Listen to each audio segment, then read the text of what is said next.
ni kuhusiana na huyu Ustadhi Juma na Musoma, huyu mtu ambaye anaitwa Ustadhi Juma na Musoma.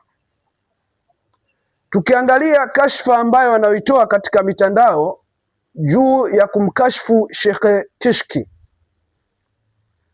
ni jambo baya sana analolifanya. Yaani ni jambo ambalo halifai na wala halipendezi kwa Muislamu kulifanya au kumfanyia Muislamu mwenzie.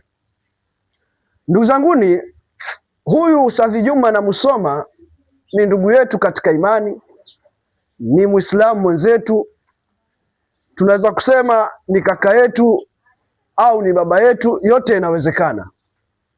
Lakini ili jambo analolifanya Ustadhi Juma na Musoma, kumkashifu Sheikh Kishki na kumradi mbele ya mitandao, jambo hili sio zuri. Ukitazama Sheikh Kishki tayari ameshatengeneza branchi zake nje ya nchi na nje na ndani ya nchi.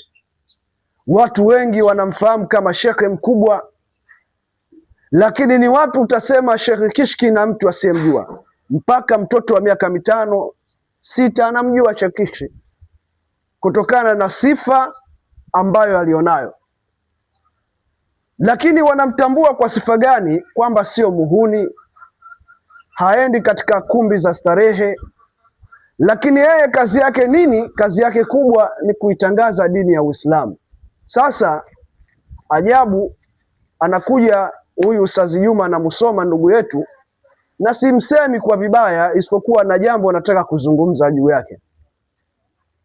Alafu anakuja Ustadhi Juma huyu anaanza kumzungumzia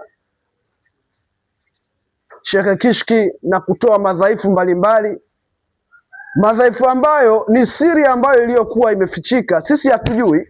Sawa, ni siri iliyofichika na inawezekana anayejua kwa undani zaidi ni Mwenyezi Mungu Subhanahu wa Ta'ala. Sasa Ustadhi Juma na Musoma, ndugu yangu, mimi nakuomba habari hizi hebu achana nazo. Rejea katika imani yako na Uislamu wako. Sawa? Muda ndio huu na nyakati ndio hii. Rudi katika Uislamu wako. Uislamu wako ni mwongozo katika maisha yako, na yapo mengi ambayo ulioongozwa katika Uislamu wako. Taarifa inasema we ni ustazi, ulikuwa ustadhi, na hata katika clip unazoziona unazitupa mitandaoni unazungumza